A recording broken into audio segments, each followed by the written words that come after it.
Welcome to today's Bible in the News Report, a feature of your Watchman on the Wall program of Southwest Radio Ministries. I'm Jerry Giltner. I'll be bringing you today's report. Adam and Eve started it, and it continues until this day. What is it? It is sin.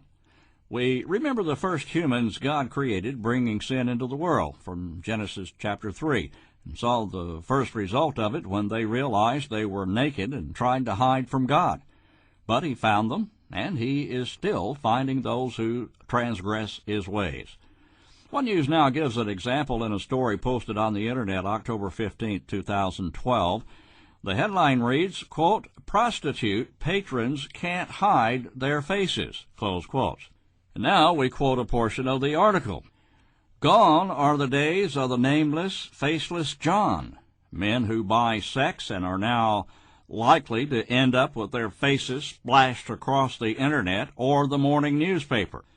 A Maine tourist town shaken up by authorities' promises to reveal the identities of dozens of clients of a fitness instructor accused of prostitution is just the latest place to enlist public shaming as a preventive measure.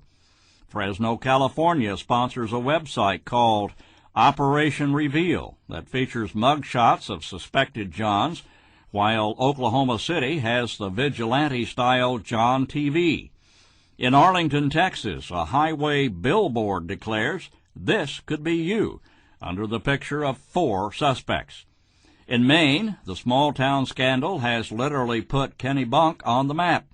It's now part of a database tracking more than 870 municipalities that have launched initiatives targeting men who hire prostitutes.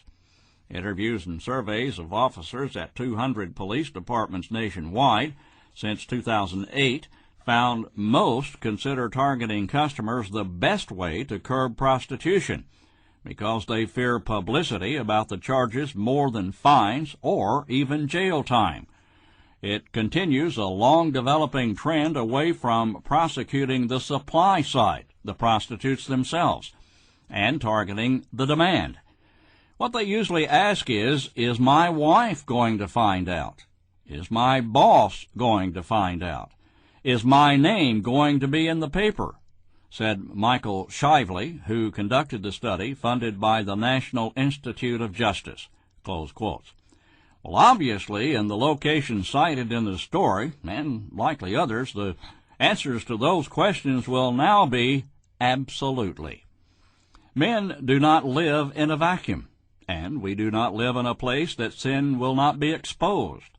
The Bible tells us, quote, "Whoso diggeth a pit shall fall therein, and he that rolleth a stone, it will return upon him," close quotes.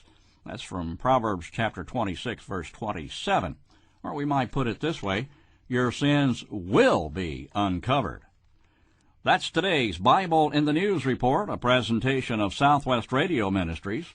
These reports are published each month in a booklet. You can get a complimentary copy by calling, writing, or visiting our website. The number to call is 1-800-652-1144. Write to Southwest Radio Ministries, Post Office Box 100, Bethany, Oklahoma, 73008. The website address, swrc.com. Join us for the next Your Watchman on the Wall program, when once again we include a Bible in the News.